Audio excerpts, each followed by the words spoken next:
요즘 저희 목회자들의 그 단톡에 가끔씩 이런 기도가 올라와요.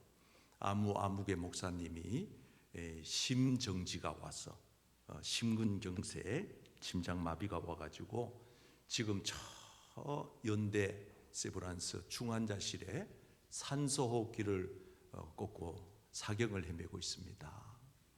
기도해 주세요. 그리고 이제 이 동기 모임에 목사님들의 그 모임에 단톡에 기도 제목이 올라와요.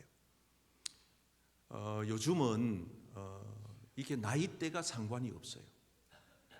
젊은 사람도 워낙 세월이 어려운 시대가 돼서 참 어려운 가운데 있는데, 저는 우리 교회 성도님들 유아부터 어르신들에 이르기까지 늘 이 새벽 강단에 올라와서 기도할 때마다 빠뜨리지 않는 것 중에 하나가 뭐냐 하면, 주여, 우리 교회 영적 울타리 안에 계신 성도님들이 하나님의 생명 싸개로 보호하여 주옵소서. 아멘. 보면 그 다윗이 기도할 때 그렇게 했습니다. 생명 싸개로 나를 보자기에 싸듯이, 그래가지고 좀 싸달라고. 정말 위험한 시대잖아요. 저도 얼마 전에 말씀드린 적이 있습니다마는 고속도로에 차 몰고 가다가 큰일 날 뻔했거든요. 내가 2차선을 나는 안전속도로 여러분들이 보시다시피 제가 운전도 차분하게 할 것처럼 생겼잖아요. 그런데 이 1차선에서 갑자기 내 차선으로 끼어드는데, 그거 내 안 부딪히려고 오른쪽으로 운전대를 틀었다가 3차선에 오는 차하고 정말 내가 생각할 때는 한 뼘도 안 돼요. 고속도로에 그 속도 나가는 데서. 그래서 그 충돌을 면하고 제가 휴게소에 가가지고 한참 동안 마음을 추스리고, 그러고 난 다음에 제가 일주일 동안을 그 트라우마 때문에 운전을 못했어요. 얼마나 놀랐는지.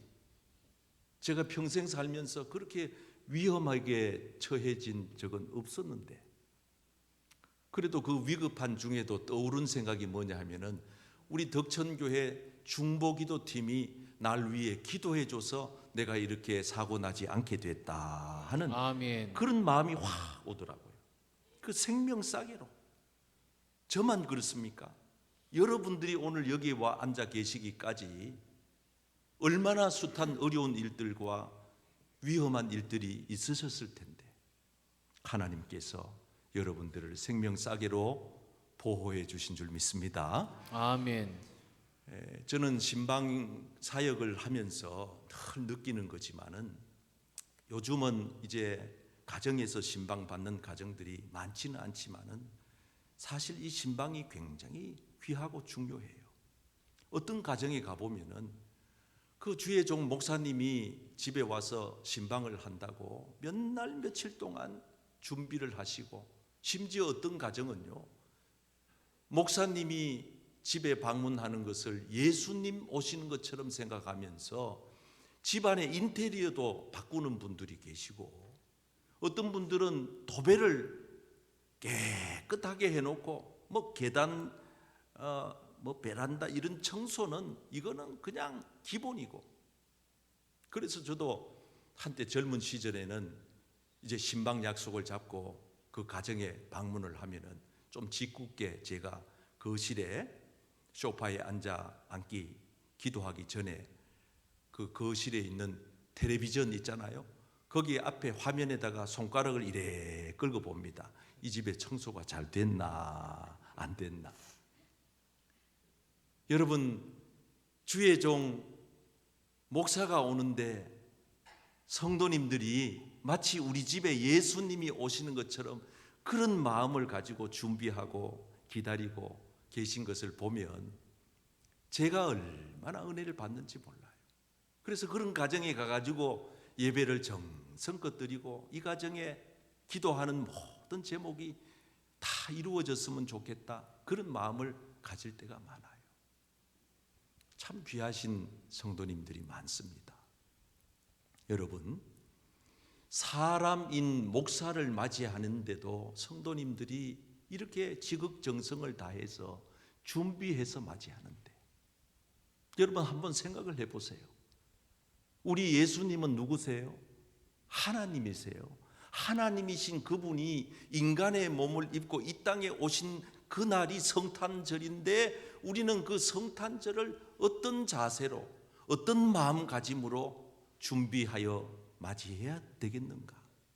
오늘 저는 이 말씀을 통해 은혜 받은 내용을 함께 나누면서, 이제 다가오는 수요일 날 성탄절이잖아요. 여러분 성탄절을 잘 맞이하시기를 축복합니다. 아멘. 한번 따라하겠습니다. 성탄을 맞이하는 자세는 기쁨으로 맞이해야 합니다. 기쁨으로 맞이해야 합니다. 우리 옆 사람에게 기쁨으로 성탄절을 맞이합시다. 기쁨으로 성탄절을 맞이합시다. 진심으로 축복합니다. 이번 이 성탄절이 여러분들의 삶이 어떤 어려움이 있더라도, 나라의 사정이 안팎이 아무리 어둡더라도 이번 성탄절만은 기쁨으로 맞이하시는 성탄이 되기를 축복합니다. 아멘. 오늘 본문 말씀을 보세요. 어려운 시대에 살았던 사람들이 예수님의 오심을 기쁨으로 맞이하고 있습니다. 그때는 언제냐? 헤롯 왕 때예요. 여러분 성경을 읽으실 때 분명한 때와 장소가 나온다는 것은 사실이다 그 말입니다.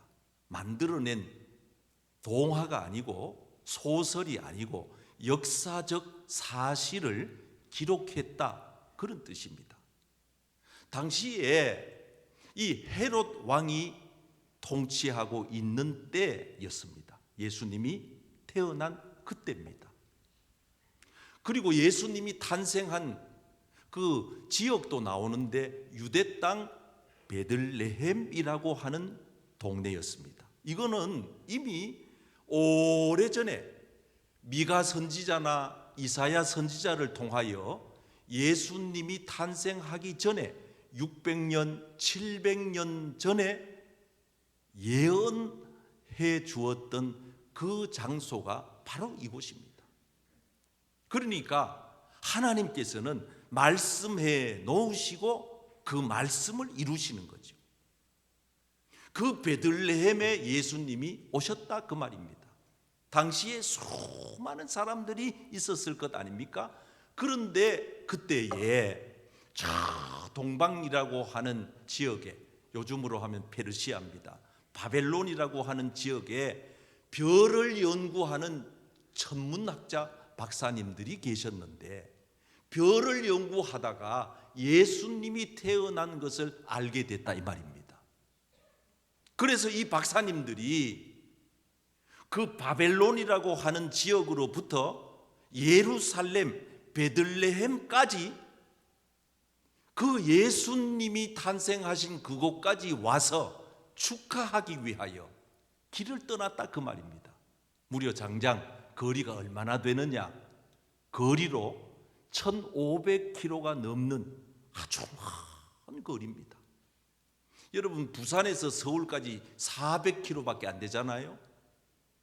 요즘식으로 할 것 같으면 교통수단이 좋아가지고 금방 가잖아요. 이때 당시는 그게 아니에요. 이때 당시는 교통수단이라고 하는 게 고작 해봐야 낙타밖에 없어요. 그 낙타에다가 진보다리 실어가지고 함께 가는 그 수행원들과 같이 길을 떠나서 빨리 가도 2달, 늦으면 석 달이 걸리는 그런 오랜 시간을 거쳐서 예수님 탄생하신 곳까지 가는 거예요. 고생 말로 다 할 수 없습니다. 왜냐하면 이 지역 바벨론에서 저 예루살렘까지 가려고 하면은 반드시 사마리아 광야를 사막을 지나야 되는 이런 어려운 그 길이 예수님이 탄생하신 그 지역에까지 가는 길입니다. 가다가 보면은 강도도 만날 수 있고 도둑놈도 만날 수 있고 병에 걸릴 수도 있고 사고가 날 수도 있고, 그러니까 숱한 어려운 일들을 극복해 가면서 예수님이 탄생하신 것을 축하하기 위해서 가는 겁니다. 그래서 드디어 그 어려운 과정을 거쳐서 도착을 하여 이 박사님들의 마음을 이렇게 표현하는 겁니다. 거기에 도착해서 예수님이 탄생하신 그 장소에 이르러서 너무 기뻤던 거예요. 그러니까 성경에 이렇게 반복해서 표현하잖아요. 크게 기뻐하고. 한번 따라해 보실까요? 크게 기뻐하고 크게 기뻐하고 기뻐하더라. 기뻐하더라. 여러분 얼마나 기뻤으면은, 얼마나 좋았으면은 박사님들이 예수님 탄생하신 그 현장에 와서 너무 기뻤다는 거예요. 요즘 현대인들은 이 성탄이 되면은 엉뚱한 것 때문에 기뻐하는 것 같아요. 직장인들은 공휴일이니까 하루 쉬어서 좋다. 청춘 남녀들은 데이트할 시간 있어 좋다. 놀러 가기 좋아하는 분들은 여행 가니 좋다. 장사하는 분들은 돈벌이가 좀 되려나 그래 좋다. 여러분 원래 이 성탄은 그런 데서 기쁨을 얻는 날이 아니에요. 이번 성탄은 예수님 때문에 기뻐하시는 여러분 되시기를 축복합니다. 아멘. 예수님 때문에 살맛 나는 인생 되시기를 축복합니다. 아멘. 저는 사실 지금까지 살면서 아무리 해봐도 제가 예수님을 믿게 된 그때, 그날, 그때보다가도 더 기뻤던 때가 없었던 것 같아요. 아마 앞으로도 살아생전에는 그런 기쁨 또다시 경험하기 어렵겠죠. 이제 훗날 저 영원한 천국에 가서 하나님 품에 안기면은 아마 그 기쁨이 재현될 것 같아요. 다시 경험이 될 것 같아요. 그때는 제가 중학교 3학년 때였습니다. 저희들 때만 해도 이게 학생들 활동이 주로 연합으로 이렇게 돼가지고 한 곳에 모여가지고 밤새도록 기도하고 찬송하고 막 방언의 은사를 받고 막 말씀을 듣고 그랬던 시절입니다. 저도 중학교 3학년 때 겨울 방학 그때 기도원의 이 연합 수련회 집회에 참석을 했는데 그때 오신 강사 목사님이 인천 주안교회 나겸일 목사님이세요. 아주 말씀에 탁월한 은사가 있으신 분인데 저는 그 청소년 시기에 그분이 그렇게 유명한 분인 줄 몰랐죠. 첫째 날은 아무렇지도 않았어요. 둘째 날 저녁에 제가 평생에 그렇게 많이 울어본 날은 그날이 처음입니다. 그 이후에도 우리 어머니 아버지 돌아가셨을 때도 그만큼 울지 않았어요. 어떻게 눈물이 많이 나오는지 수도꼭지를 틀어놓은 것처럼 줄줄줄줄 흘러요. 그런데 묘한 거는요, 이게 저만 이런 경험을 했는지 여러분 중에도 이런 경험이 계신 분이 있는지 모르지만은 그렇게 눈물을 다 쏟아낸 후에는 어떤 현상이 벌어지느냐, 기쁨이 확 밀려오는데 주체할 수가 없는 거예요. 여러분 슬픔이 지나가고 기쁨이 몰려드는데 제가 중학교 3학년 때 경험했던 그 기쁨은 지금 여러분들에게 다 표현을 할 수가 없어요. 그래서 아까 말씀드렸잖아요. 제가 살아생전에는 아마 이 기쁨을 또 경험하기 어려울 거라고.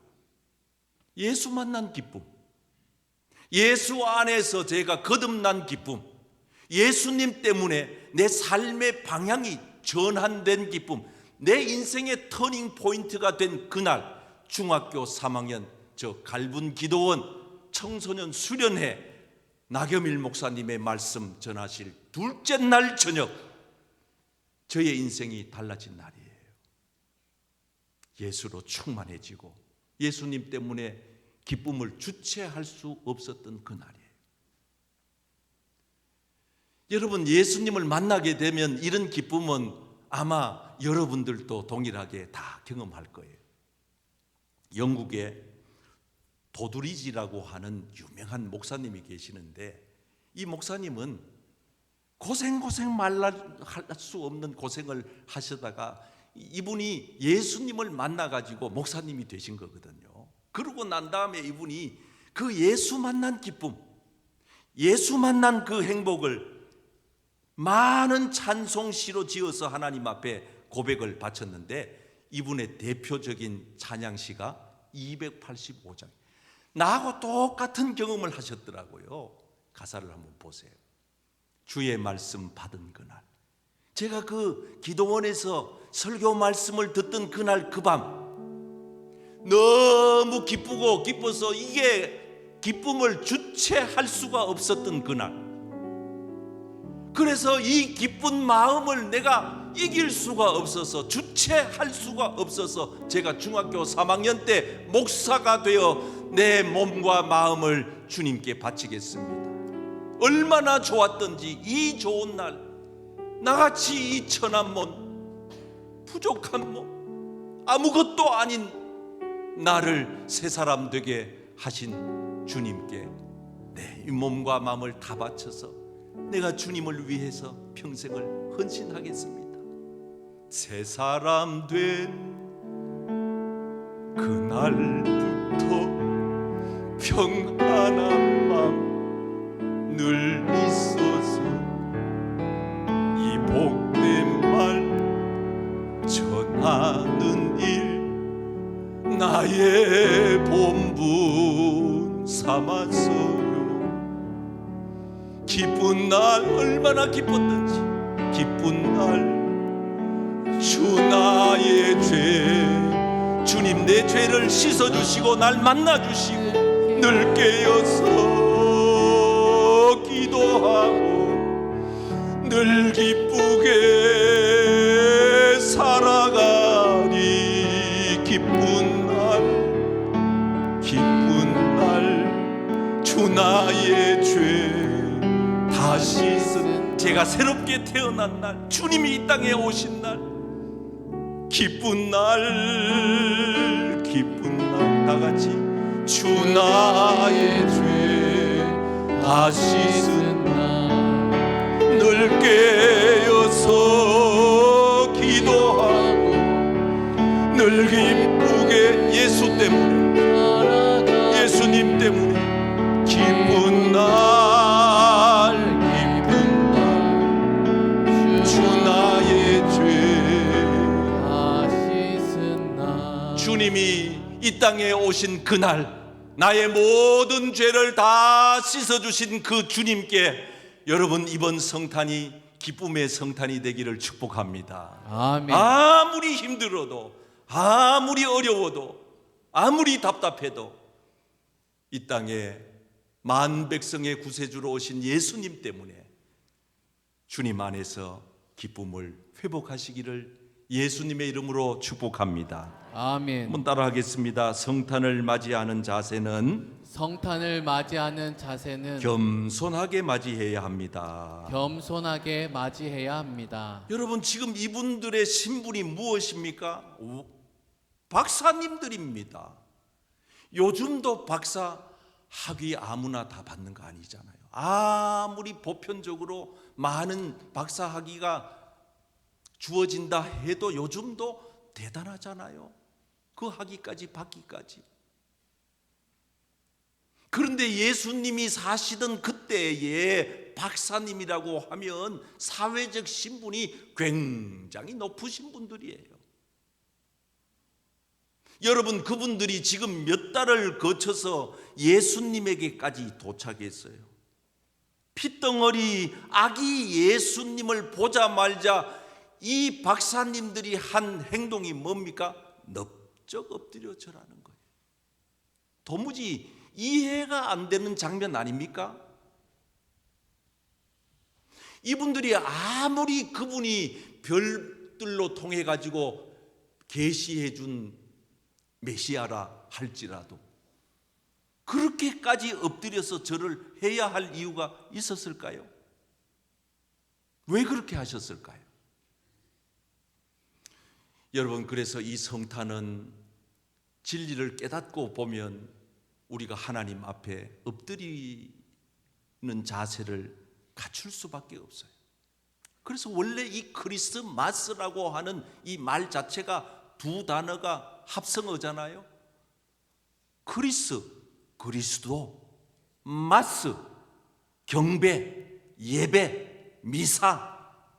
그래서 크리스마스 성탄이라고 하는 이 말의 의미는 그리스도께 예배하는 게 성탄이요, 그리스도께 경배하는 게 오늘 저와 여러분들이 지키는 크리스마스인 줄 믿습니다. 아멘. 우리는 엉뚱한 데다가 초점을 맞춰가지고 크리스마스가 많이 퇴색되고 변질됐어요. 그 크리스마스의 그 본래의 정신을 회복해야 돼요. 어떻게 회복해야 되느냐? 이번 25일 수요일 11시 크리스마스 축하 연합 예배에 한 분도 빠지지 말고 교회에 와서 이 땅에 오신 예수님에게 예배하는 저와 여러분들이 되기를 축복합니다. 아멘. 성탄절날 교회 와서 예배 안 드리고 엉뚱한 데 딴 데 가는 분은 그리스도인의 진정한 의미를 모르는 사람이에요. 여러분, 사람 앞에서도 겸손하면은 손해 볼 게 없어요. 교만해가지고 잘된 인생이 없습니다. 우리가 하나님 앞에 나와서 예배드리면서 은혜를 못 받는 까닭은 교만하기 때문이에요. 사람들이 밥을 먹으면서 감사하지 못하고 불평하는 이유는 뭔지 아세요? 교만해서 그래요. 여러분, 우리가 한때 밥 먹는 것을 고마워하고 감사하고 마음을 낮춰보면은요, 못 먹던 시절, 병들었던 시절, 가난했던 시절 한 번만 생각해 보면은요, 불평할 거리가 하나도 없습니다. 우리가 교회에 와가지고 하나님 앞에 내 자세를 낮추어서 겸손하게 엎드리면은요, 그런 분들에게는 분명코 하나님이 은혜를 폭포수같이 부어주십니다. 아멘. 반드시 은혜 받고 가게 되어 있어요. 마음 아멘. 자세가 낮아져 버리면은요, 그때부터는 모든 환경이 천국으로 바뀌는 거예요. 모두가 다 감사해요. 귀하게 보이고 고맙게 생각이 되고 아멘. 더 사랑하고 싶고 더 아멘. 열심히 살고 싶고 더 아멘. 축복해주고 싶고 아멘. 더 나누고 싶고, 그냥 예수의 삶이 내 속에 들어와서 그냥 내 삶 속에서 배어 나오게 되는 겁니다. 여러분 보세요. 저 이태리 로마에 가면은 군 장교 중에 꽤 높은 지위에 속하는 백부장, 요즘 말로 하면은 중대장이에요. 군 고급 장교지요. 그 정도 위치면은 고넬료라고 하는 분이 계셨어요. 이분은 이방인이에요.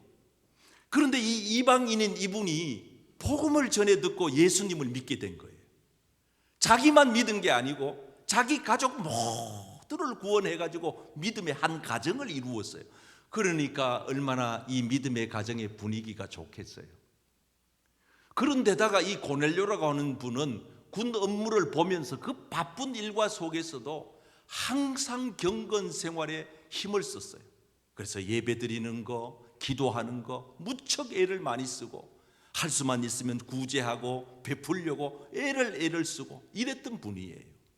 그날 또 정해진 시간에 하나님 앞에 기도하는 시간이었어요. 보통 경건한 사람들은 자기만의 특별한 기도의 시간을 정해두지요. 기도를 하는데 하나님께서 환상 중에 음성을 들려주시는 거예요. 고넬료야, 너가 저 요빠라고 하는 동네에 가면은 베드로라고 하는 예수님의 종 사도가 있을 것이다. 그 베드로 사도를 너희 집으로다가 모셔다가 신방을 받고 네가 그분의 축복을 받아라.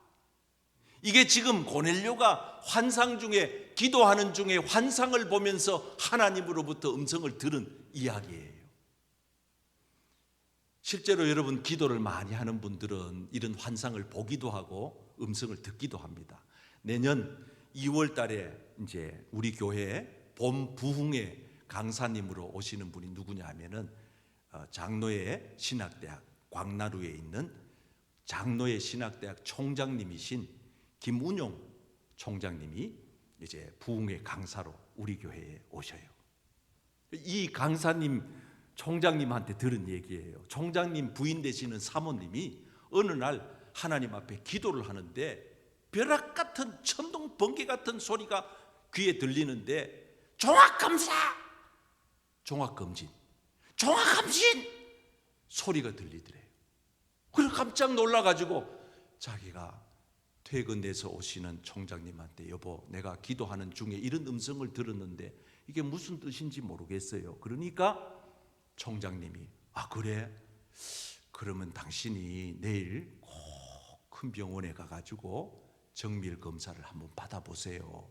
하나님의 무슨 뜻이 있지 않겠냐.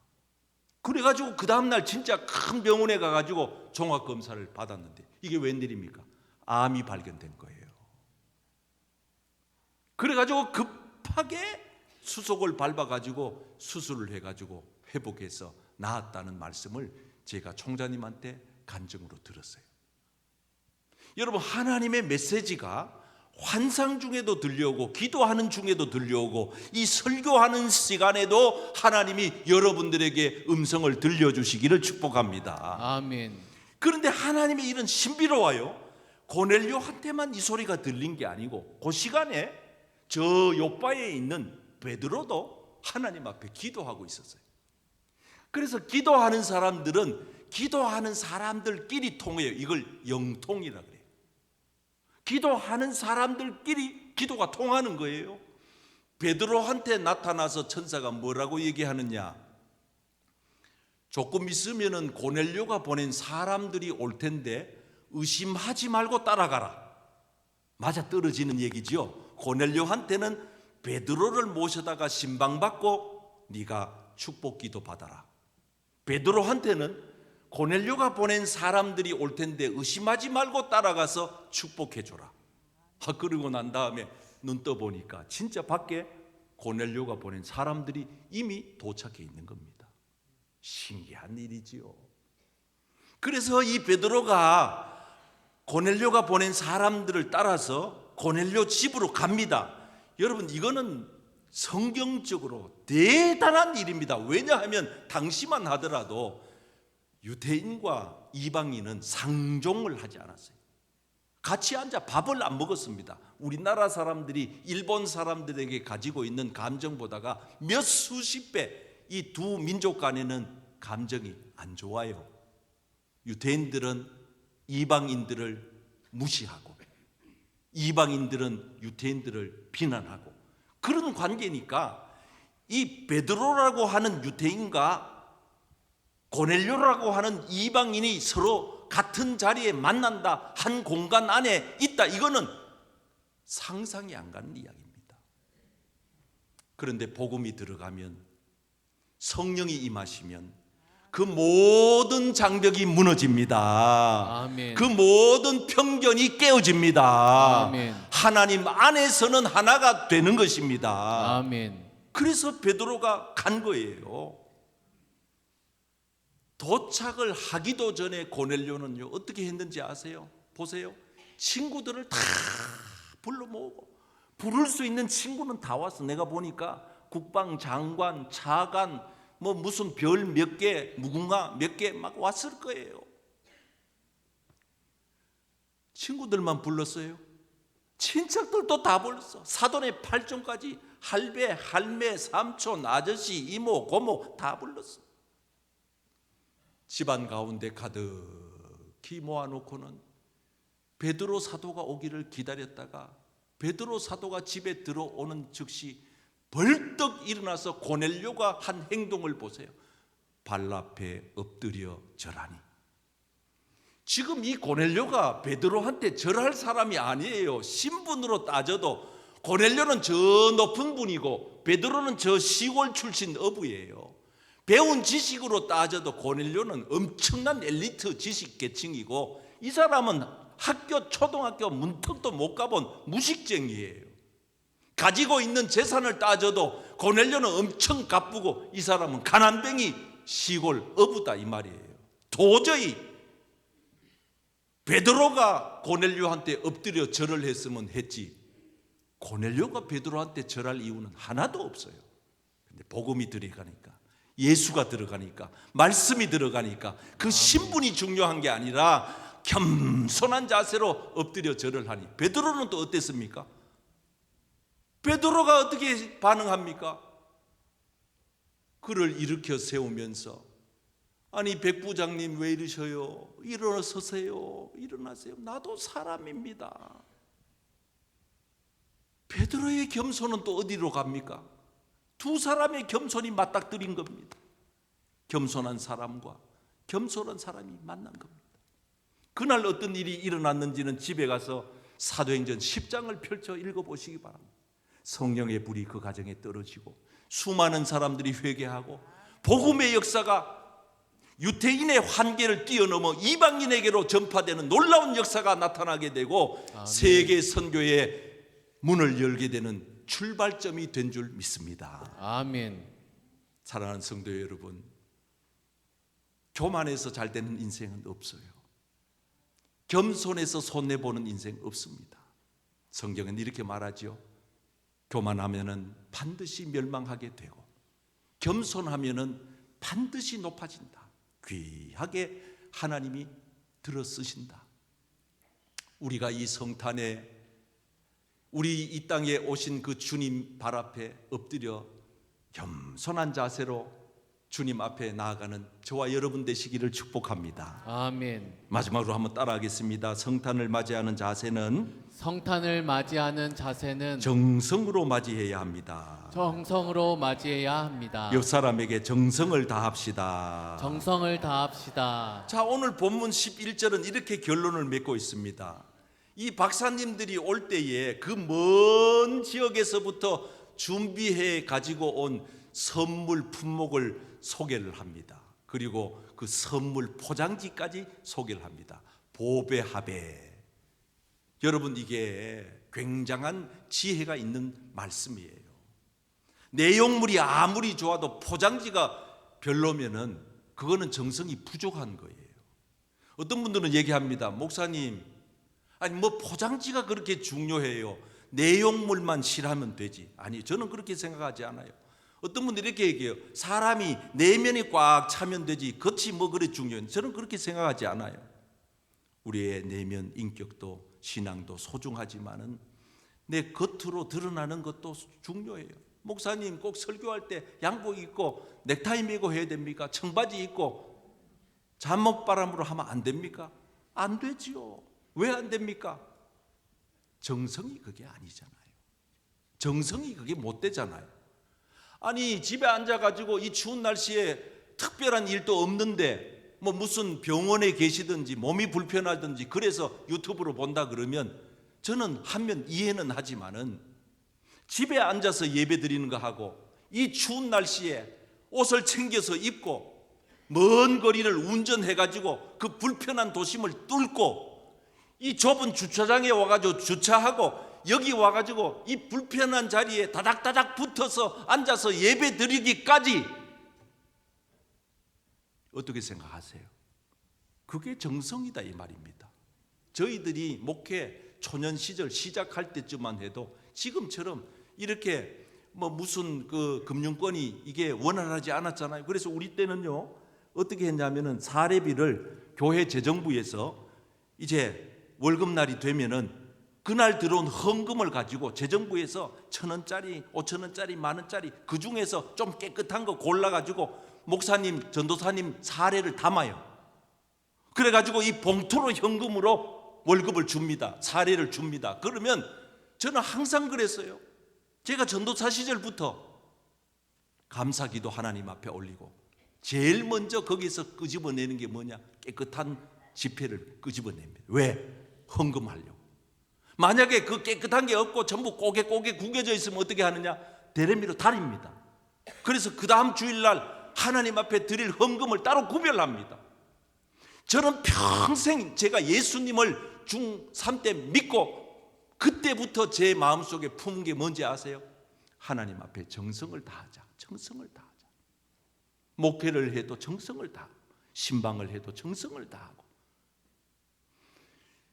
제가 아는 분이 이 부산에 들리러 와서 그분을 모시고 여러 군데를 좀 다니면서 한 번은 저 통도사에 간 적이 있어요. 그때 한참 8월 한더위 때입니다. 오해 없이 들으세요. 제가 그날 가가지고 절에 다니시는 분들한테 깜짝 놀랐습니다. 지금은 어떤지 모르지만은 꽤 몇 년이 지났으니까요. 그 여름에 여러 군데 방들이 있는데 이따만한 방석을 펴놔놓고 법복 있잖아요. 그 회색깔 옷을 입은 그 신도들이 쪼맨한 선풍기 한 대가 뒤에 돌아갑니다. 에어컨 없어요. 선풍기 그냥 한 대가 삐리삐리삐리 돌아가는데 누구 하나 앞에서 인도하는 이도 없는데 한결같이 절을 하면서 뭔가 소원을 아뢰는데 얼마나 절을 진지하게 정성을 다해서 했는지 콩죽 같은 땀이 그 법복에서 배어서 나와가지고 흥건히 젖어 있는 겁니다. 제가 그날 충격을 먹었습니다. 만약에 우리 교회 교인들에게 에어컨 없이 선풍기 한 대 돌리면서 찌는 듯한 더위에 예배 같이 드리자 그러면 교인들이 몇이나 남아있을까? 제가 그날 충격을 먹었습니다. 저분들이 하나님을 몰라서 그렇지 신에 대한 정성은 우리 기독교인들보다가 능가하는 게 아닌가? 그런 의미에서 우리 믿음의 성도들이 하나님 앞에 정성이 부족하면 안 되거든요. 정성을 다해서. 지금 이 박사님들이 가지고 온 거 하나하나 보세요. 황금, 유향, 모략 많은 것 중에 그걸 골라 담아 가지고 그걸 여기 한번 보세요. 이 저 포장지도 한번 보세요. 예쁘지요? 아이 그러면 그렇다고 고개라도 좀 끄덕 해봐요. 저런 데다가 요래 담아 가지고 와서 왜 저렇게 하는 것입니까? 정성이거든요. 하나님은 저와 여러분들의 정성을 보시는 줄 믿습니다. 아멘. 예배 드릴 때 정성을 다해 보세요.